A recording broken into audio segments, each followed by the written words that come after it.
बर्स्टर जिनाह, कानून का कलम, हक की अजान। Welcome to voice of Urdu store. इश्तोक्तियों एपिसोड 7, इश्क लाचार ऑफ 5। रावी अदालत के दरो दीवार आज कुछ और ही कहानी सुना रहे थे। बाहर सूरज धुआं बरसा रहा था और अंदर सवालों की आग दहक रही थी।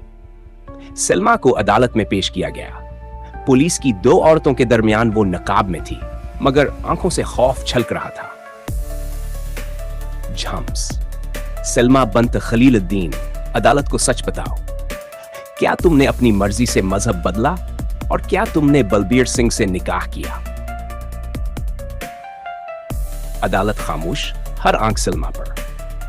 सलमा जनाब, नहीं, उन्होंने मेरे अबा को धमकी दी, कुरान मेरे सामने जलाया, मेरी कलाई काट कर कहा, अब तू हमारी है। तुम्हारे बयान की तस्दीक पुलिस रिपोर्ट से नहीं होती।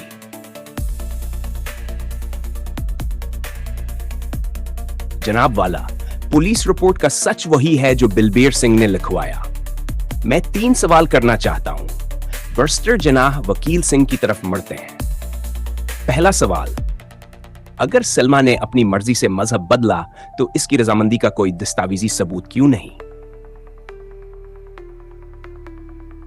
वकील सिंह, हमारी रवायात में कागज जरूरी नहीं। बर्स्टर जिनाह हिंसी के साथ, जी हां, जब जुल्म रवायात बन जाए तो कानून कैद में चला जाता है। दूसरा सवाल, सलमा की उम्र साबित है, जबरन निकाह, वो भी मजहबी तब्दीली के बाद, क्या यह कानून हिंद के मुताबिक जुर्म नहीं?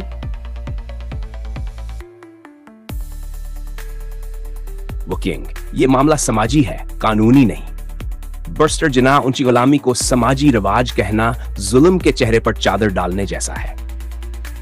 तीसरा सवाल, क्या अदालत मानती है कि सिर्फ बलबीर के कहने पर एक लड़की का मजहब, इसकी मर्जी और निकाह, तीनों का फैसला हो सकता है?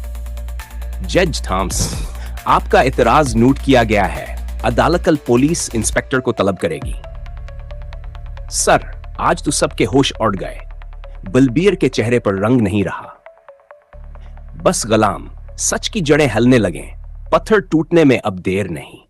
रावी, मुकदमा इश्क लाचार अब इस मोड़ पर पहुंच चुका था जहां सच सामने आ चुका था। अब बारी थी इन इदारों की जिन पर इंसाफ का पहरा था, मगर जिन्होंने सिर्फ जुल्म का पर्दा ओढ़ रखा था।